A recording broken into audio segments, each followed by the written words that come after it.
కొంతమంది ఏమనుకుంటారంటే సమయానుకూలంగా సలహాలు సూచనలు ఇవ్వడానికే ఉంటాయి, పాటించడానికి ఉండవు అని అనుకుంటారు.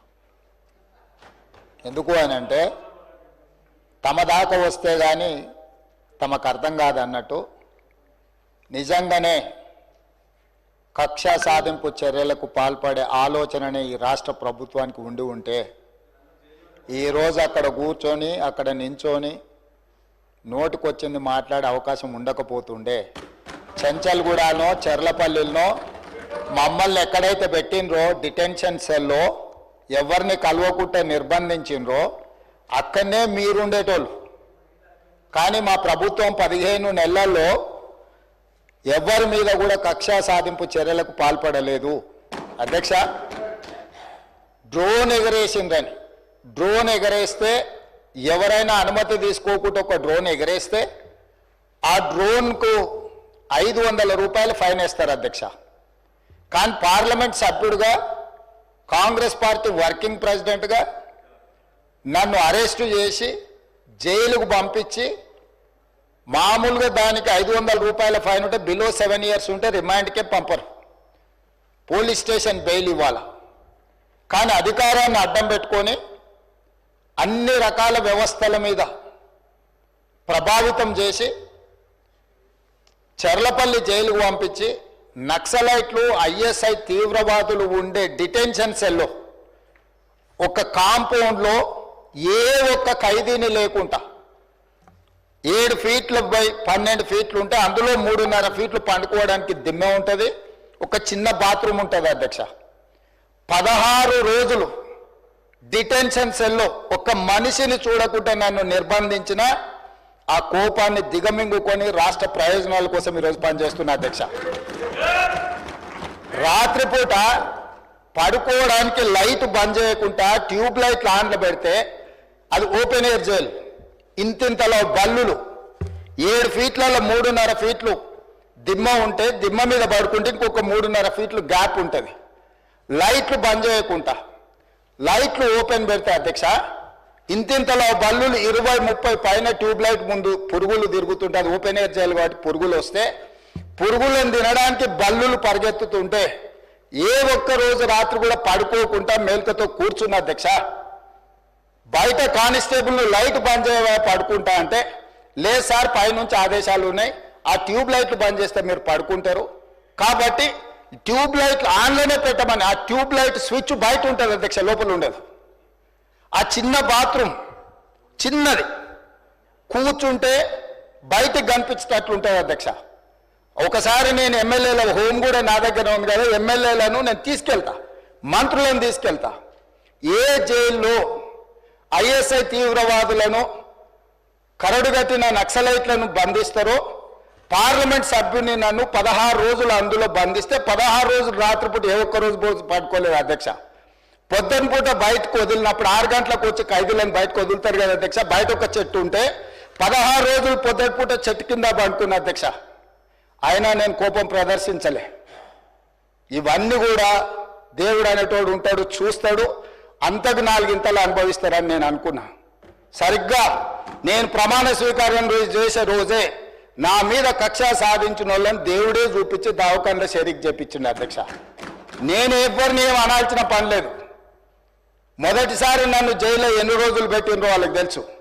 నా బిడ్డ లగ్గం ఉంటే కూడా లగ్గానికి ఇంటరిం బెయిల్ 2 గంటలు పోయి లగ్గం చూడడానికి కూడా అభ్యంతరం పెట్టి ఢిల్లీ నుంచి న్యాయవాదులను తీసుకొచ్చి ఇక్కడ వాదించి ఆయన బిడ్డ లగ్గపత్రిక రాసుకోవడానికి కూడా వెళ్ళడానికి వీల్లేదు అని చెప్పి కోర్టులో వాదించిన వాదనలు అక్కడ ఉన్నాయి అధ్యక్ష. కోర్టు నాకు కండిషనల్ బెయిల్ ఇచ్చింది అధ్యక్ష. చెర్లపల్లి జైలు నుంచి ఎన్కన్వెన్షన్ ఫంక్షన్ హాల్కి పోయి నా బిడ్డ లగ్గపత్రిక రాసుకొని అక్కడ నుంచి సీదా మళ్ళీ చెర్లపల్లి జైలుకు పోయిన అధ్యక్ష. రాజకీయ కక్ష సాధింపు మీద నాదా? నా బిడ్డ లగ్గానికే పోకుంటే నన్ను అడ్డుకున్నా ఎవరికైనా అధ్యక్ష, మన పిల్లల కంటే మనకేముంటుంది అధ్యక్ష ఈ భూమి మీద? నా బిడ్డ లగ్గానికి లగ్గపత్రిక రాసుకోవడానికి కూడా అడ్డుకుంటే కూడా నేను మిమ్మల్ని ఏమనలే. నేను పార్లమెంట్ సభ్యుడిగా ఉంటే, పార్టీ వర్కింగ్ ప్రెసిడెంట్గా ఉంటే ఎవరో జర్నలిస్టు డ్రోన్ ఎగరేసి వాళ్ళ విలాసవంతమైన బంగ్లాల వివరాలు తీసుకొచ్చి నాకు అందిస్తే వాటిని పత్రికలకు విడుదల చేసిన పాపానికి నన్ను అక్రమ కేసులు పెట్టి అదే చెర్లపల్లి జైల్లో డిటెన్షన్ సెల్లో పెట్టారు అధ్యక్ష. 16 రోజులు నిద్రలేని రాత్రులు గడిపిన పార్లమెంట్ సభ్యుడిగా, పార్టీ వర్కింగ్ ప్రెసిడెంట్గా అయినా నేను కక్ష చూపించలేదు అధ్యక్ష. నిజంగానే నేను కక్ష చూపించదలుచుకుంటే మీ కుటుంబంలో ఒక్కరు కూడా బయట ఉండరు అధ్యక్ష. అందరు చెర్లపల్లినే నేను ఎలా ఎన్నికల ముందు చెప్పినట్టు మీకు డబుల్ బెడ్రూమ్ ఇల్లు మీరు పేదలకు కట్టియలే, మీ గ్యారంటీ కట్టిస్తే మీ కుటుంబానికి డబుల్ బెడ్రూమ్ ఇల్లు అని చెప్పుంటే అధ్యక్ష. ఎన్నికల హామీలు అమలు చేయలేదంటుంది కదా అధ్యక్ష. ఎన్నికలప్పుడు ఈ హామీ కూడా ఇచ్చిన ఆ కుటుంబానికి చెర్లపల్లి జైల్లో డబుల్ బెడ్రూమ్ కట్టిస్తా, కొడుకు కోడలు అల్లుడు బిడ్డ ఉంటే వేరే వేరే ఎందుకుంటారు, అందరినీ కలిసి ఒకటే దగ్గర ఉండేటట్టు కట్టిస్తాను. కానీ ఆ హామీ కూడా నేను అమలు చేయలే. ఎందుకంటే నేను విఘ్నత ప్రదర్శించాలనుకున్నా. ఈ అధికారం ప్రజలు ఇచ్చింది ప్రజల సంక్షేమం కోసం, తెలంగాణ రాష్ట్ర అభివృద్ధి కోసం, పారదర్శకమైన పరిపాలన అందించడం కోసం నాకు అధికారం ఇచ్చిండ్రు. ప్రజలు ఇంత పెద్ద అధికారాన్ని, ఇంత పెద్ద బాధ్యతను ఈ వయసులో నాకు అప్పచెప్పింది నా కోపం కోసమో, లేకపోతే నన్ను నా పట్ల వాళ్ళు వ్యవహరించిన విధంగానే వాళ్ళ పట్ల నేను వ్యవహరించడానికి ప్రజలు నాకు అధికారం ఇవ్వలేదని విచక్షణను ఉపయోగించి ఈరోజు కూడా వాళ్ళ మీద ఇంతవరకు అక్రమ కేసులు పెట్టలేదు అధ్యక్ష. కానీ సొంత పార్టీ ఆఫీసులో కూలీ మనుషులను తెప్పించి రికార్డ్ చేయించి పచ్చి బూతులు మీరు తిట్టిస్తే కూడా చెంపలు వలగొట్టేంత శక్తి ఉన్న సంవయనంతో ఊరుకున్న అధ్యక్ష. ఎవరైనా బజార్లో ఏదైనా మాట్లాడితే మాట్లాడిన దాన్ని కూడా సెన్సర్ చేస్తాం. బూతులు మాట్లాడినప్పుడు ఒక బీప్ పెడతాం అధ్యక్ష, టెలికాస్ట్ చేయొద్దని. కూలీ పైసలు ఇచ్చి కిరాయి మనుషులను పెట్టించి మీరు పచ్చి బూతులు మాట్లాడిచ్చినా నేను ఏమాత్రం కూడా కక్ష సాధింపు చర్యలకు పాల్పడలేదు అధ్యక్ష. కాబట్టి ఈరోజు మేమేదో కక్షా చర్యలకు పాల్పడుతున్నట్టు, మేము కక్షా చర్యలకే పాల్పడితే ముఖ్యమంత్రికి ఉన్న విశేషమైన అధికారాలతో మీరు ఒక్కరైనా బయట ఉండేటోళ్ళ. ఈరోజు తెలంగాణ సమాజం అన్నిటిని గమనిస్తుంది. ఎక్కడికి వెళ్ళినా అడుగుతున్నా, ఇంకెన్ని రోజులు బయట వదిలేస్తావని తీసి లోపలే. అసలు నువ్వు లోపలేస్తావనే కదా నీకు ముఖ్యమంత్రి పదవి చేసింది, నువ్వెందుకు ఇట్లా సమయం పాటిస్తున్నావు లోపలేయమంటే కూడా నేను ఏ రోజు కూడా అటువైపు పోయలేదు అధ్యక్ష. అదేవిధంగా ధనిక రాష్ట్రం, మేము హామీలను అమలు చేసినాం. ఇక మేము సత్యహరిచంద్రుడు కూడా మమ్మల్ని చూసే నేర్చుకోవాలి, ఆయన కూడా మళ్ళీ ఆదర్శంగా తీసుకోవాలి. ఇట్లాంటి మాటలు మాట్లాడుతుంటే పర్వాలేదు, వాళ్ళ గొప్పతనాలు వాళ్ళు చెప్పుకుంటే నా ఇప్పు నువ్వు గోకు, నీ ఇప్పు నేను గోకుతా అనే పాలసీలో వాళ్ళ గురించి వాళ్ళు గొప్పలు చెప్పుకుంటా అంటే నాకు అభ్యంతరం లేదు. కానీ ఒకటి రెండు విషయాలు, తెలంగాణ సమాజం వ్యవసాయ కూలీలు, వ్యవసాయ రైతులు, వ్యవసాయం మీదనే ఆధారపడ్డ ప్రజలు తెలంగాణలో దాదాపుగా 70% ఉన్నారు. 2014 ఎన్నికలలో ఘనత వహించిన చంద్రశేఖరరావు గారు రైతులకు ఇచ్చిన హామీ ₹1,00,000 రుణమాఫీ చేస్తా అని అధ్యక్ష. ఎన్నికలయ్యి అధికారంలోకి వచ్చిన తర్వాత ఏకమొత్తము ఏకదాటిగా ₹1,00,000 మేము రుణమాఫీ చెయ్యము, 4 విడతలుగా చేస్తామన్నారు అధ్యక్ష. ప్రతి సంవత్సరం మేము 25,000 4 విడతలే చేస్తామన్నారు. వీళ్ళు మొదటి 5 సంవత్సరాలు 2014 నుంచి 2018 వరకు ఎన్నికల వరకు వీళ్ళు చేసిన రుణమాఫీ ₹16,143 కోట్ల అధ్యక్ష. ఇందులో 4 విడతలుగా వీళ్ళు రుణమాఫీ చేసినందుకు, 4 సంవత్సరాలు వాయిదాల మీద చేసినందుకు దాదాపుగా మిత్తి కింద ₹2,630 కోట్ల పోయింది అధ్యక్ష. నికరంగా మిగిలింది వీళ్ళు చేసింది మొదటి 5 సంవత్సరాలలో ₹13,514 కోట్ల అధ్యక్ష. మొదటి విడత 5 సంవత్సరాలు కలిపి వారు చేసిన రుణమాఫీ. రెండవ విడత మళ్ళీ చెప్పింది అధ్యక్ష, మొదటిసారి చేయలేకపోయినాం, రెండవసారి గ్యారెంటీగా చేస్తాం, ఈసారి మమ్మల్ని నమ్మండి అన్నారు.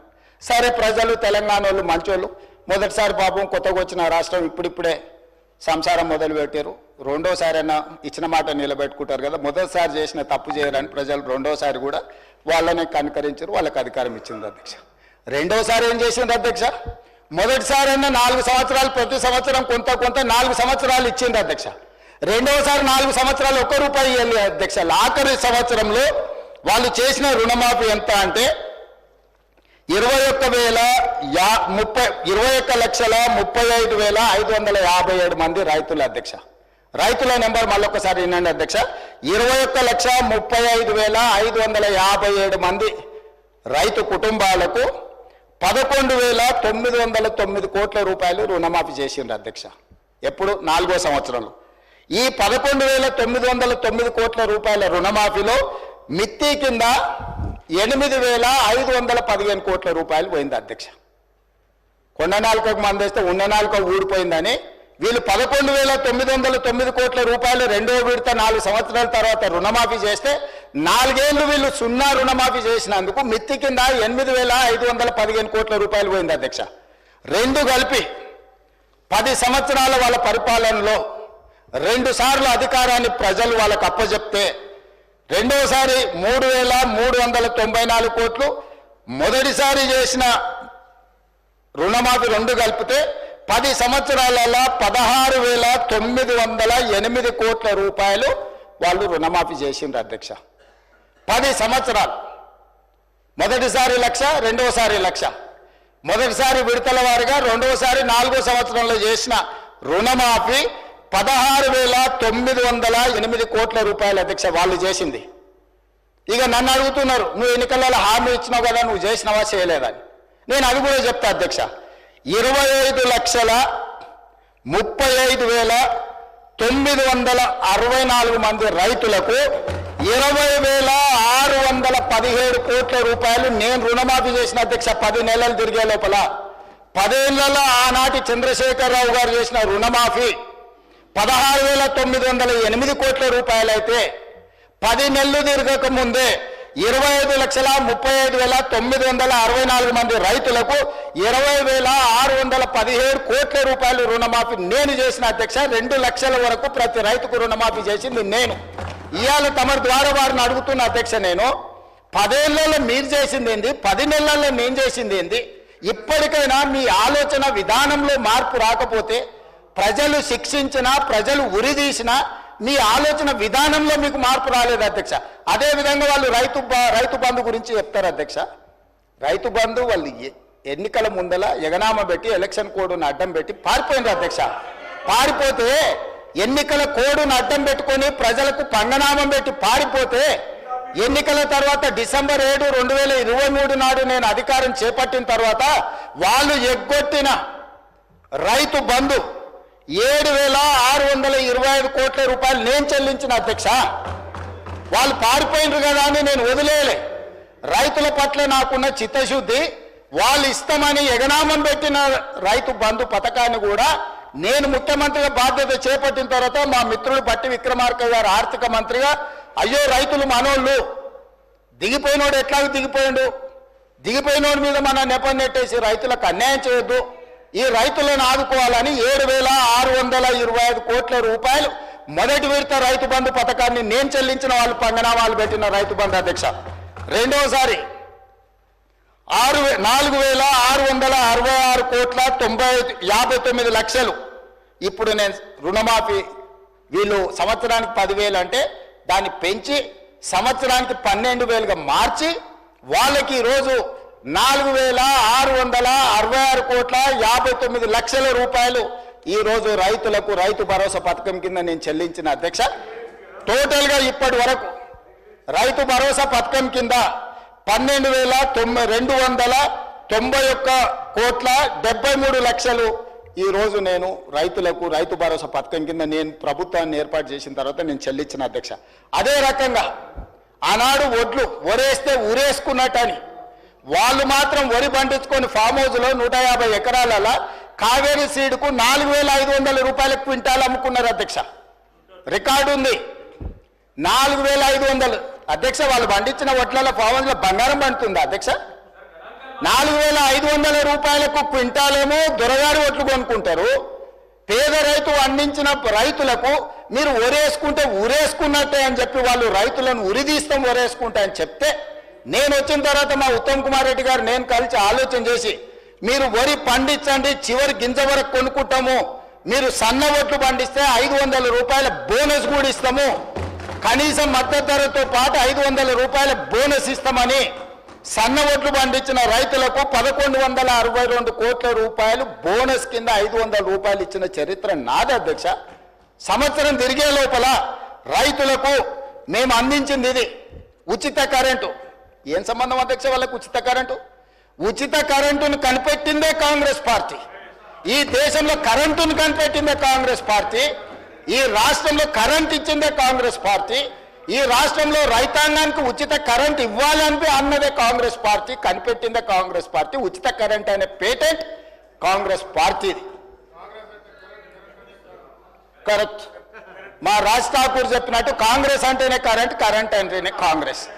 అట్లాంటి కాంగ్రెస్ పార్టీ కరెంటు మీద, ఉచిత కరెంటు మీద 29,14,692 మంది రైతులకు 15,333 కోట్ల రూపాయలు రైతులకు ఉచిత కరెంటు కోసం మా ప్రభుత్వం నిధులు వెచ్చించింది అధ్యక్ష.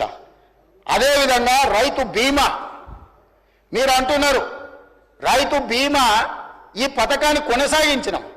1,555 కోట్ల రూపాయలు 26,620 మంది రైతు కుటుంబాలకు ప్రీమియం చెల్లించి రైతు బీమా పథకాన్ని అమలు చేసినాం అధ్యక్ష.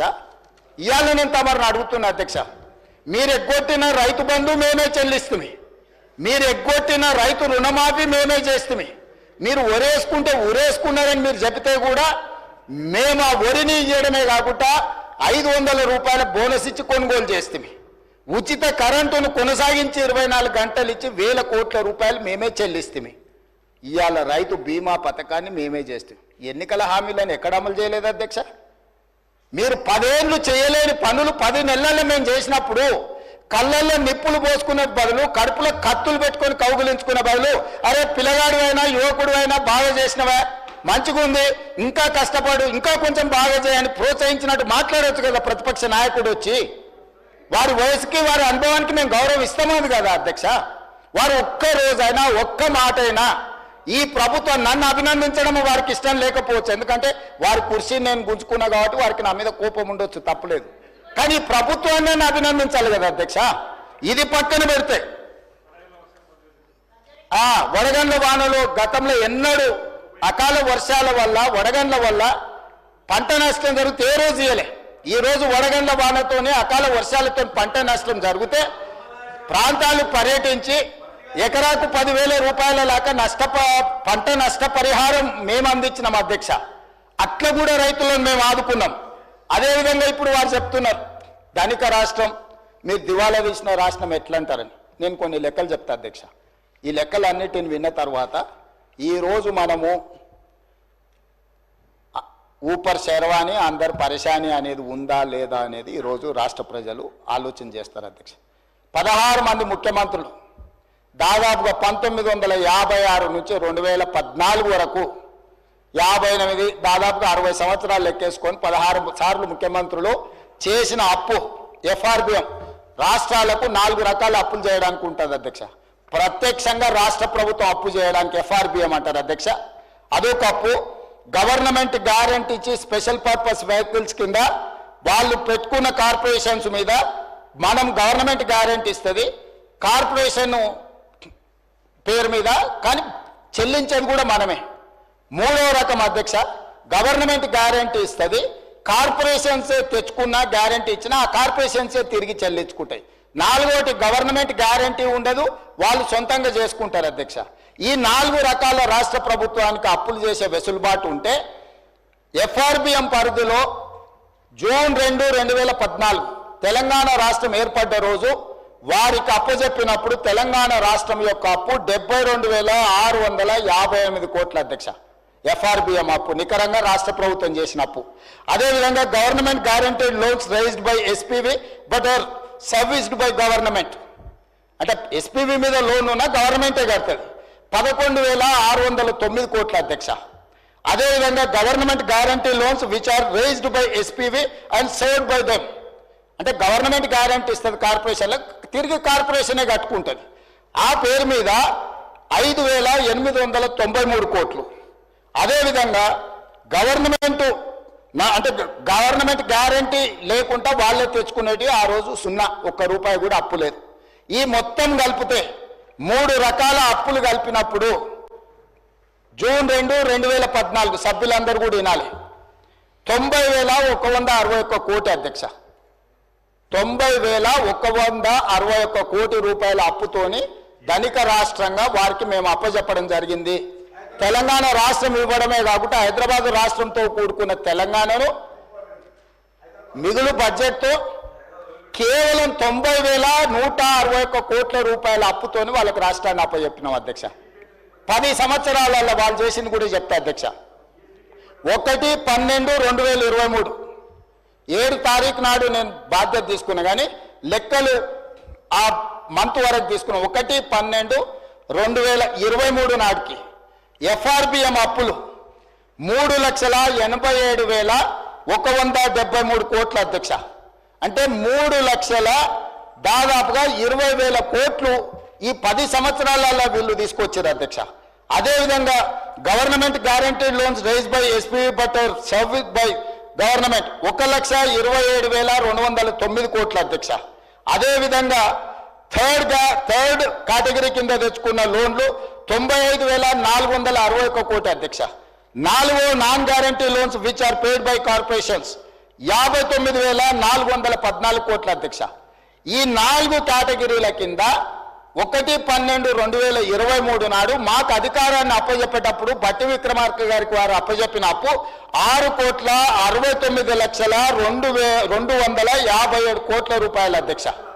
ఇది కాకు 6,69,257 కోట్లు ఇది నికరంగా అప్పులు.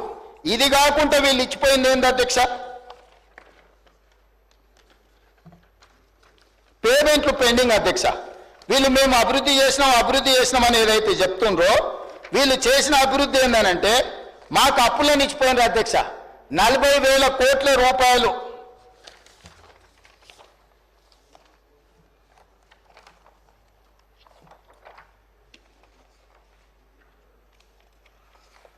అసలు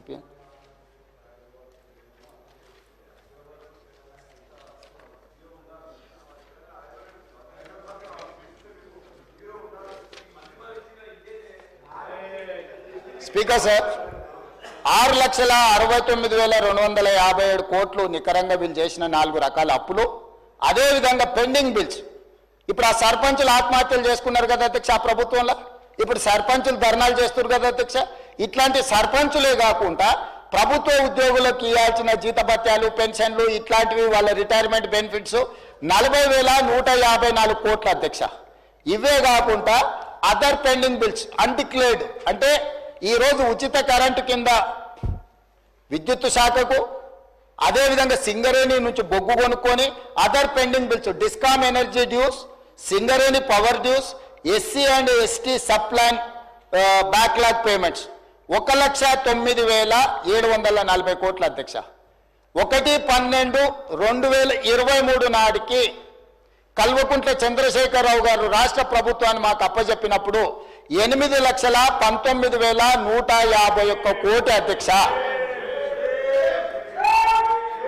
ఇక వాళ్ళు సాధించిన అభివృద్ధి ఏందో వాళ్ళు ఎలుగబెట్టిందేందో ఆ ఎలుగబెట్టుతో తెలంగాణ వెలిగిందేందో 90,000 కోట్లతోని అప్పచెప్తే 8,19,000 కోట్ల అప్పుతోని మాకు అప్పచెప్పి 10 ఏళ్లలోనే 60 ఏళ్ళు 16 మంది ముఖ్యమంత్రులు కలిసి చేసిన అప్పు 90,000 కోట్లు అయితే ఒక వ్యక్తి ఒక కుటుంబం ఒక పార్టీ చేసిన అప్పు 7.5 లక్షల కోట్ల అప్పు చేసిండ్రు అధ్యక్ష. 7.5 లక్షల కోట్ల అప్పు చేసి మాకు అప్పచెప్పి దివాలా తీసిన రాష్ట్రాన్ని మాకు అప్పచెప్తే ఈ రోజు ఆయన నానా తిప్పలు పడి ఏదో దాన్ని సరిదిద్దడానికి ప్రయత్నం చేస్తుంటే దాన్ని కాదు కూడలు అంటారు అధ్యక్ష. ఇంకొక లెక్క కూడా చెప్తా అధ్యక్ష. గతంలో ఆర్థిక మంత్రిగా పనిచేసిన ఆయన మీరు 1,52,000 కోట్ల అప్పులు చేసింది అన్నాడు. 1,52,000 కోట్లు కాదు అధ్యక్ష. మేము మేము వచ్చిన 15 నెలల్లో 1,58,041 కోటి రూపాయలు మేము అప్పు చేసినాం అధ్యక్ష. నేను తక్కువ చెప్పట్లేదు, ఎక్కువ చేసినామని చెప్తున్నా. ఎందుకు చేసిన అధ్యక్ష? నేను 1,53,359 కోట్లు వాళ్ళు చేసిన అప్పుకు తప్పుకు నేను తిరిగి చెల్లించిన అధ్యక్ష. ఈ రోజు వీళ్ళు చేసిన అప్పులకు వడ్డీ అసలుకు 88,591 కోటి కట్టిన, మిత్తికి 64,768 కోట్లు కట్టిన.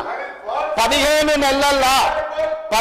నెలల్లో తెలంగాణ రాష్ట్ర ప్రభుత్వం చేసిన అప్పు 1,58,041 కోటి అయితే మేము వాళ్ళు చేసిన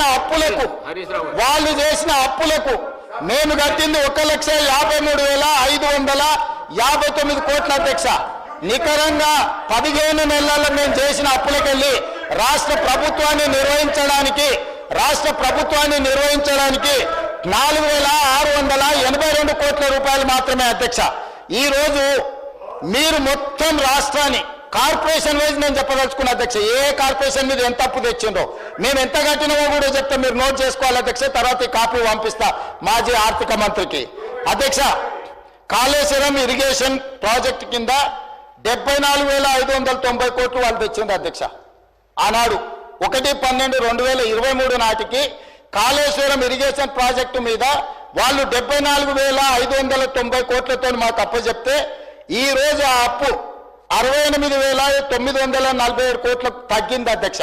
నేను వాళ్ళు తెచ్చిన అప్పులోకి వెళ్ళి 5,643 కోట్ల రూపాయలు కాళేశ్వరం కూలిపోయిన కాళేశ్వరానికి కూడా ఈ రోజు 5,643 కోట్ల రూపాయలు నేను కట్టిన అధ్యక్ష. అదేవిధంగా Telangana state water resources infrastructure development corporation limited 14,060 కోట్లు వాళ్ళు మాకు అప్పు చెప్తే ఈ రోజు ఉన్న అప్పు 28/2/2025 నాటికి 12,816 కోట్లు. వాళ్ళు చేసిన అప్పు నేను 1,244 కోట్ల రూపాయలు నేను చెల్లించిన అధ్యక్ష.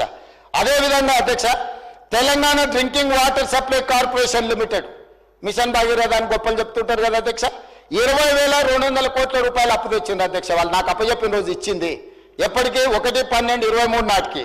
నేను ఈ రోజు 28/2/2025 నాటికి ఈ అప్పు 17,200 కోట్లకు తగ్గింది అధ్యక్ష. 3,000 కోట్ల రూపాయలు వాళ్ళు అప్పు చేసిపోతే నేను చెల్లించిన అధ్యక్ష, మా బట్టి విక్రమార్క గారు చెల్లించరు. అదేవిధంగా టీజీ హౌసింగ్ కార్పొరేషన్ లిమిటెడ్ వాళ్ళు అప్పు చెప్పిన రోజు 6,470 కోట్ల రూపాయలు అప్పు ఉంటే ఈ రోజు 5,820 కోట్ల అప్పు ఉంది అధ్యక్ష. నేను 650 కోట్ల రూపాయలు వాళ్ళు చేసిన అప్పులకు నేను పాయమాలు కట్టిన అధ్యక్ష. అదేవిధంగా అధ్యక్ష, ఈరోజు టీజీ రోడ్డు కార్పొరేషన్ లిమిటెడ్కు వాళ్ళు 2,951 కోటి రూపాయలు అప్పు చేస్తే ఇవాళ 2,646 కోట్ల అప్పు ఉంది అధ్యక్ష. 305 కోట్ల రూపాయలు నేను తిరిగి చెల్లించిన అధ్యక్ష. అదేవిధంగా Hyderabad metropolitan water supply and sewerage బోర్డుకు 2,352 కోట్ల రూపాయలు వాళ్ళు నాకు అప్పుతో అప్పచెప్పిస్తే ఈ రోజు 1,830 కోట్ల రూపాయలు మాత్రమే అప్పు ఉంది అధ్యక్ష. 522 కోట్ల రూపాయలు నేను చెల్లించిన అధ్యక్ష. అదేవిధంగా అధ్యక్ష, ఈరోజు హైదరాబాద్ మెట్రో రైల్ లిమిటెడ్ 286 కోట్లతో నాకు అప్పచెప్తే ఈ రోజు 263 కోట్ల రూపాయలు ఉంది. 23 కోట్ల రూపాయలు నేను కట్టిన అధ్యక్ష. అదేవిధంగా అధ్యక్ష, Telangana sheep and goat development corporation cooperative federation limited గొర్రెలు బర్రెలు మేము బాగా పంచడం అంటుంది కదా అధ్యక్ష, వీళ్ళు 907 కోట్ల రూపాయలతో నా కార్పొరేషన్ కోఆపరేటివ్ సొసైటీస్ నాకు అప్పచెప్తే ఇవాళ 214 కోట్ల రూపాయల అప్పు ఉంది. ఈ గొర్రెల పేరు మీద వీళ్ళు చేసిన స్కామ్ కు 692 కోట్ల రూపాయలు నేను చెల్లించిన అధ్యక్ష వీళ్ళు చేసిన పాపాలకు. అదేవిధంగా fishermen cooperative societies federation limited 125 కోట్లతో నాకు అప్పచెప్తే ఈ రోజు అప్పు 56 కోట్లు ఉంది. దానికి 69 కోట్ల రూపాయలు నేను కట్టిన అధ్యక్ష. అదేవిధంగా Telangana dairy development cooperative federation limited 132 కోట్ల అప్పుతో నాకు అప్పచెప్తే 79 కోట్ల రూపాయలు ఈ రోజు అప్పు ఉంది. 53 కోట్ల రూపాయలు నేను తిరిగి చెల్లించిన అధ్యక్ష. అదేవిధంగా అధ్యక్ష, ఈరోజు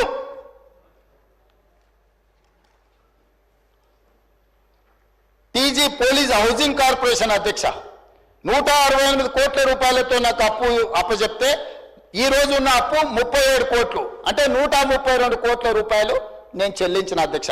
టోటల్ గా 1,27,209 కోట్ల రూపాయలతో ఈ 18 కార్పొరేషన్లు నాకు అప్పచెప్తే ఈ రోజు ఉన్న అప్పు ఈ కార్పొరేషన్ల పేరు మీద 1,17,109 కోట్ల రూపాయలు అధ్యక్ష. ఈ 15 నెలల వీళ్ళు చేసిన అప్పులకు 10,100 కోట్ల రూపాయలు ఈ 18 కార్పొరేషన్లలో కట్టిన అధ్యక్ష. ఇంకా అయిపోలేదు అధ్యక్ష, ఇంకా ఉన్నది. అదేవిధంగా ఏవైతే ఎస్పీఎల్ కార్పొరేషన్ చేసే దాంట్లో 28/2/2025 నాటికి ఈరోజు Telangana state civil supplies corporation అధ్యక్ష పౌర సరఫరాల శాఖ 56,146 కోట్ల రూపాయలతో నాకు అప్పు చెప్తే ఈరోజు మేము ఇన్ని చేస్తే కూడా 57,824 కోట్ల రూపాయలు ఉంది అధ్యక్ష. మేము ఆన్ టైంలో మేము చెల్లించినాం. అదనంగా మేము చేసిన అప్పు 1728 కోట్ల రూపాయలు అధ్యక్ష. అదేవిధంగా అధ్యక్ష, టీజీ రోడ్ ట్రాన్స్పోర్ట్ కార్పొరేషన్ 1270 కోట్ల రూపాయలతో నాకు అప్పచెప్తే ఈరోజు 735 కోట్ల రూపాయల అప్పు ఉంది అధ్యక్ష. అంటే 535 కోట్ల రూపాయలు నేను తిరిగి చెల్లించిన అధ్యక్ష. అదేవిధంగా జిహెచ్ఎంసి 1332 కోట్ల రూపాయలతో నాకు అప్పచెప్తే ఈరోజు 1086 కోట్ల రూపాయల అప్పే ఉంది అధ్యక్ష. అంటే 246 కోట్ల రూపాయలు జిహెచ్ఎంసీలో వాళ్ళు చేసిన అప్పులకు నేను చెల్లించిన అధ్యక్ష. అదేవిధంగా డైరీ ఇన్ఫ్రాస్ట్రక్చర్ డెవలప్మెంట్ ఫండ్ 103 కోట్లతో నాకు అప్పచెప్తే ఈరోజు 129 కోట్లు అయింది అధ్యక్ష. 26 కోట్లు మేము ఇక్కడ పెరిగింది అధ్యక్ష. Telangana northern power distribution corporation limited అంటే విద్యుత్ సరఫరా చేసే నార్థన్ కార్పొరేషన్ అధ్యక్ష. నార్థన్ కార్పొరేషన్లో వాళ్ళు ఆ రోజు అప్పచెప్పింది 12,544 కోట్లతో వస్తే ఈరోజు 17,209 కోట్ల రూపాయలు మేము పెరిగింది అధ్యక్ష. 4,000 మేము అదనంగా అప్పు చేసినాం అధ్యక్ష. టోటల్గా ఈరోజు మేము చేసిన అప్పులు అని మాట్లాడే దాంట్లో వీళ్ళు అన్ని 95,461 కోట్ల రూపాయలతో మాకు అప్పచెప్తే 1,24,419 కోట్ల రూపాయలు అధ్యక్ష. మేము టోటల్గా ఈ అన్నిటినీ దాదాపు ఈ 14 కార్పొరేషన్ల మీద మేము అదనంగా చేసిన అప్పు 28,957 కోట్ల రూపాయలు అధ్యక్ష. అదేవిధంగా అధ్యక్ష, ఎనర్జీలో కూడా సేమ్ దీంట్లో ఇప్పుడు ట్రాన్స్కో కానీ లేకపోతే Telangana state power generation corporation కానీ Telangana state southern power distribution కానీ సింగరేణి కాలరీస్ కానీ అదేవిధంగా జిహెచ్ఎంసీ కానీ వీటన్నిటిని లెక్కేసుకుంటూ వస్తే 59,414 కోట్ల రూపాయలతో వీళ్ళు అప్పచెప్తే ఈరోజు 59,956 కోట్ల రూపాయలు 543 కోట్ల రూపాయలు మాత్రమే 11 కార్పొరేషన్ల మీద అదనంగా ఉంది అధ్యక్ష. మరి మాజీ ఆర్థిక మంత్రి గారు 1,58,000 కోట్ల రూపాయలు మీరు అప్పులు చేసిందని అబద్ధాలు చెప్తుంటే ఏం చెప్పాలి అధ్యక్ష? 1,58,000 కోట్ల రూపాయలు మేము చేసిన అప్పు, మీరు చేసిన అప్పులకు 1,53,000 కోట్ల రూపాయలు చెల్లించాల్సి వచ్చింది. రాబోయే 45 నెలలు, ఇప్పుడు 15 నెలలు అయిపోయింది, 60 నెలలకు మేము ప్రభుత్వాన్ని ఏర్పాటు చేస్తే యావరేజ్గా ప్రతి నెల 10,000 కోట్ల రూపాయలు ఎఫ్ఆర్బిఎం పరిధిలో కానీ కార్పొరేషన్ల పరిధిలో కానీ కార్పొరేషన్లు తిరిగి చెల్లించే పరిధిలో కానీ ఈ 4 రకాల అప్పులల్లా ప్రతి నెల 10,000 కోట్ల రూపాయలు అప్పు తెచ్చి వాళ్ళు చేసిన తప్పులకు పాయమాలు కట్టినాం అధ్యక్ష. ఈ 1,52,000 కాదు, రాబోయే 45 నెలల్లో కూడా వాళ్ళు చేసిన అప్పుల కోసం చెల్లించడానికి ప్రతి నెల 10,000 కోట్ల రూపాయలు యావరేజ్గా అప్పు చేయాలి అధ్యక్ష. 60 నెలలు అంటే 6 లక్షల కోట్ల రూపాయలు ఈ రోజు వాళ్ళు చేసిన అప్పులకు తిరిగి చెల్లించడానికి అప్పులు చేయాల్సిన పరిస్థితి వచ్చింది అధ్యక్ష. అదేవిధంగా ఉద్యోగాల గురించి మాట్లాడుతుంటాడు అధ్యక్ష. మేము ఉద్యోగాలు నియమించినాం, మా మొత్తం నోటిఫికేషన్లన్నీ మేమే ఇచ్చినామని. మీరు నోటిఫికేషన్లు ఎప్పుడెప్పుడు ఇచ్చినో మొత్తం ఉన్నాయి అధ్యక్ష. ఒక 2-3 చెప్తా అధ్యక్ష. ల్యాబ్ టెక్నీషియన్స్ గ్రేడ్ 2 2017లో నోటిఫికేషన్ ఇచ్చింది అధ్యక్ష. ఫిజికల్ ఎడ్యుకేషన్ టీచర్స్ 2017లో నోటిఫికేషన్ ఇచ్చింది అధ్యక్ష. ఫిజియోథెరపిస్టులు 2017లో నోటిఫికేషన్లు ఇచ్చింది అధ్యక్ష. 2017లో నోటిఫికేషన్ ఇచ్చి 2023 వరకు వీళ్ళు నియామకాలు చేపట్టకపోవడం వల్ల 24 శాఖలల్లా వీళ్ళు ఇచ్చిన నోటిఫికేషన్ల నియామకాలు చేపట్టక నోటిఫికేషన్ ఇస్తారు, పరీక్షలు నిర్వహించరు, పరీక్షలు నిర్వహిస్తారు, కోర్టుల కేసులు వేపించి స్టేలు తీసుకొస్తారు. ఈ రకంగా వాళ్ళు, వాళ్ళ కుటుంబం, వాళ్ళ ఉద్యోగాలు ఎన్నికల్లో ప్రజలు తిరస్కరించిన కారుణ్య నియామకాల పేరు మీద ఎమ్మెల్సీలు లేకపోతే ప్లానింగ్ కమిషన్లు వైస్ చైర్మన్లు వాళ్ళ కుటుంబ సభ్యులకు అందరికీ కారుణ్య నియామకాలు చేసుకున్నారు అధ్యక్ష, ప్రజలు తిరస్కరిస్తే కూడా. కానీ నేను వచ్చిన తర్వాత ప్రభుత్వంలో పంచాయతీరాజ్ కావచ్చు, సింగరేణి కావచ్చు, వివిధ శాఖలల్లో 10 ఏళ్ల నుంచి ఎదురు చూసి కారుణ్య నియామకాలు చేపట్టకపోతే కారుణ్య నియామకాలతో పాటు మొత్తం చేపట్టిన నియామకాల పూర్తి వివరాలు నేను చెప్పదలుచుకున్నా అధ్యక్ష. ఈరోజు ఎందుకు అంటే ప్రజల్ని తప్పుదోవ పట్టించి ఉన్నది లేనిది ఉన్నది మీడియా మా చేతులుంది, మేము కొనుక్కున్నాం, మేము పెట్టుబడి పెట్టినాం, మా దగ్గర అన్ని ఉన్నాయి కాబట్టి మేము ఏమైనా అబద్ధాలు ప్రచారం చేసుకుంటాం, మా దగ్గర అవినీతి సొమ్ము ఉంది కాబట్టి మేము ఇట్లనే ప్రచారం చేస్తామని బర్తగించి మాట్లాడుతుంటే ఇక ఎక్కడో ఒక దగ్గర నిజాలు చెప్పక పరిస్థితి వచ్చింది అధ్యక్ష. అందుకే ఈరోజు ఉద్యోగ నియామకాలకు సంబంధించి అధ్యక్ష ఈరోజు నేను చెప్పదలుచుకున్నాను అధ్యక్ష డీటెయిల్స్ అన్ని.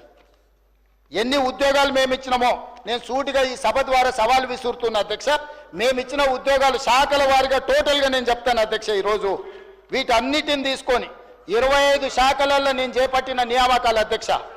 Agriculture and cooperation department 208, animal husbandry dairy development and fisheries department 173, అదేవిధంగా backward classes welfare department 5764, energy department 850, environment forest science and technology department 23, finance department 308, food and civil supplies department 71, general administration department 5, health medical and family welfare department 7517, higher education department 2361, home department 15526, అదేవిధంగా అధ్యక్ష industries and commerce department 7, irrigation and command area development department 1235, labour and employment department 128, minorities welfare department 1584, municipal administration and urban development department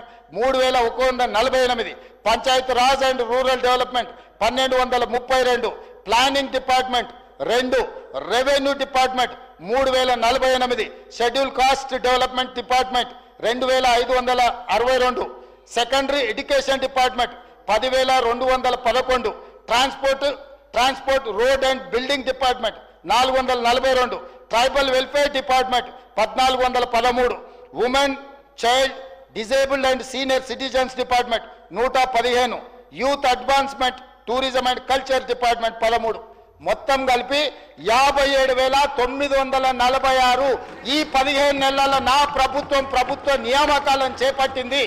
department wise ప్రతి వివరాలు నేను ఇక్కడ ఈ సభ ముందు పెడుతున్నా అధ్యక్ష.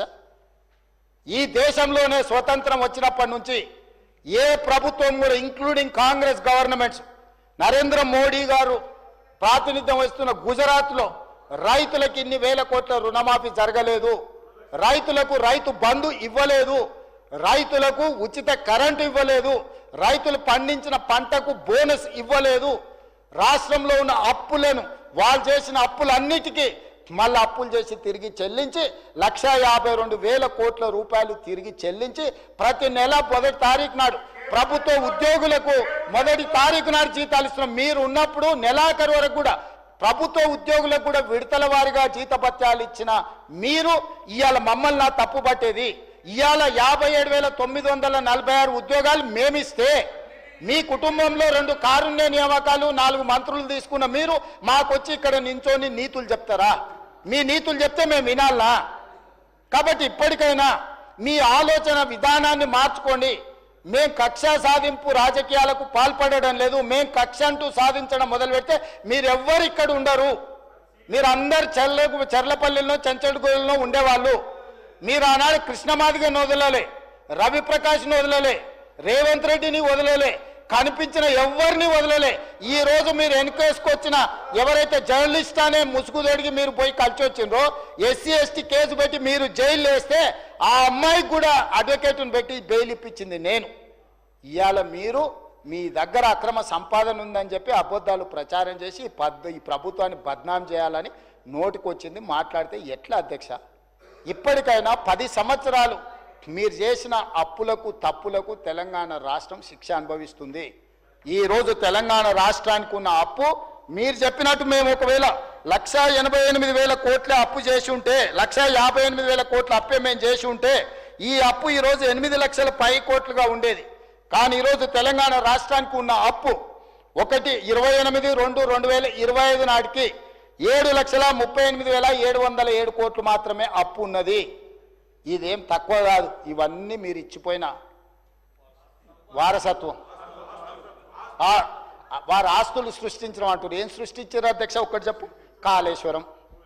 మా వెంకటరెడ్డి గారు చెప్పారు అది కూలేశ్వరం అని. 3 ఏళ్లలో 1,02,000 కోట్లు కాంట్రాక్టర్లకు పే చేశారు. మొదటి 5 సంవత్సరాలు ఒక ఆయన మంత్రి, 5 సంవత్సరాలు ఇంకొక ఆయన మంత్రి. ఆ శాఖకు ఇద్దరు కలిసి పోటీలు పడి మొత్తం వాళ్ళు ఇంజనీరు, సైంటిస్టు, డాక్టరు, లాయరు, ఒకటి గోవింద సినిమా ఉంటుంది. వాళ్ళ ఇంటి నిండా ఫోటోలు ఉంటాయి. డాక్టర్గా, లాయర్గా, ఇంజనీర్గా, సైంటిస్ట్గా. నిజంగానే అమ్మాయి పెళ్లి చూపులకు వచ్చి అవన్నీ చూసి ఇవన్నీ చదువుకుంటామని పెళ్లి చేసుకుంటాయి. తర్వాత చూస్తే వానికి ఓనమాలు కూడా రావు, ఇడిచిపెట్టి పోతా ఉంటుంది. ఇంకా పెద్దలందరూ కూర్చొని పంచాయతీ తెస్తారు. అట్లా కాదురా నాయన, పెళ్ళి అయితే ఎట్లో గట్లా సంసారం చేయి, ఇట్లా కాదు కుదరదు, వాడికి ఫోటోలు దిగ పిచ్చి ఉన్నది, ఇవన్నీ పిచ్చి పనులు చేస్తుంటాడు, కాకపోతే మనిషి మంచోడే అని. ఇవాళ డాక్టర్లు, లాయర్లు, ఇంజనీర్లు 80,000 పుస్తకాలు అన్నీ మీరే చదివినాం అని చెప్పి కడితే అది కుప్ప కూలిపోయింది. దాంట్లో నీళ్లు నింపండి అంటుండు. నీళ్లు నింపితే కొట్టుకపోతుందని NDSA చెప్తుంది. నీళ్లు నింపి కొట్టుకపోతే చూసినావా కాంగ్రెస్ వాళ్ళు, మేము కడితే కూలింది ఇప్పుడు వీళ్ళు కొట్టుకపోయేటట్టు చేసిరని మమ్మల్ని బద్నాం చేయాలని కంకణం కట్టుకొని తిరుగుతారు. 5 మంది రిటైర్డ్ చీఫ్ ఇంజనీర్లతో వాళ్ళే కమిటీ వేసారు కూలేశ్వరాన్ని ఎక్కడ కట్టాలని. ఈడ కడితే గ్యారెంటీగా కూలిపోతుంది, ఇది మాత్రం వద్దని వాళ్ళు వేసుకున్న రిటైర్డ్ తెలంగాణ ఇంజనీర్లు నివేదిక ఇచ్చారు. తుమ్మిడేటి దగ్గరనే కట్టండి, తర్వాత ప్రత్యామ్నాయాల కింద ఒకవేళ మీరు మేడిగడ్డ దగ్గర కట్టిరంటే ఇది కుప్ప కూలుతుందని వాళ్ళు తెలంగాణ వచ్చిన తర్వాత విజ్ఞత కలిగిన తెలంగాణ రిటైర్డ్ చీఫ్ ఇంజనీర్లు 5 మందితో వాళ్ళు కమిటీ వేస్తే కమిటీ స్పష్టమైన నివేదిక ఇచ్చింది అధ్యక్ష అక్కడ కట్టొద్దని. కానీ భరితెగింపుతోనే అక్కడ కడితే అది కూలిపోయింది. ప్రజల క్షమాపణ చెప్పి తప్పు జరిగింది ఏం చేద్దామని అడగకుండా ఇంకా బుకాయించే పని. అంతకుముందు ఏ ఊర్లో ఏది వండని, 7 జొన్నలు వండని, ఆమ్దాలు వండని, కొడంగల్ల కందులు వండని, తాండూరులో ఏదన్నా వండని, కాళేశ్వరం నీళ్లతోనే అని. సూర్యాపేటలో ఏదన్నా వండితే అదే అంటారు, ఈడైతే అదే. కాళేశ్వరంతో మొత్తం ప్యాడిన్ ప్రపంచానికే వడ్ల ఆదర్శమని. అధ్యక్ష కాళేశ్వరం కూలిపోయిన తర్వాత మొన్న జరిగిన వానాకాలంలో 1,56,00,000 మెట్రిక్ టన్నుల ఒడ్లు పండించినము. అది శ్రీరామ్ సాగరు, శ్రీపాదర, ఎల్లంపల్లి, శ్రీశైలము, నాగార్జున సాగరు, జూరాల, భీమా, కల్వకుర్తి, నెట్టంపాడు, కోయిల్ సాగరు, మంజిరా, అదేవిధంగా ఇక్కడ ఉండే ప్రాజెక్టులు అన్నీ ఆనాడు కాంగ్రెస్ పార్టీ లేకపోతే నిజాం సర్కార్ కట్టిన ప్రాజెక్టుల కింద 1,56,00,000 మెట్రిక్ టన్నుల వడ్లు మనం పండిస్తే ఈ గొప్పతనం అంతా తీసుకెళ్లి ఫామ్ హౌస్లో వండుకున్న వాళ్ళు వాళ్ళ ఖాతాలు రాసుకుంటారు అధ్యక్ష. ఎట్లా అధ్యక్ష? అబద్ధాలకు కూడా అర్థం ఉండాలి కదా అధ్యక్ష. అబద్ధాల పోటీ పెడితే వాళ్ళే 1, 2, 3, 4 1 నుంచి 100 వరకు అవార్డులని వాళ్ళే కొట్టేసేటట్టున్నారు అధ్యక్ష.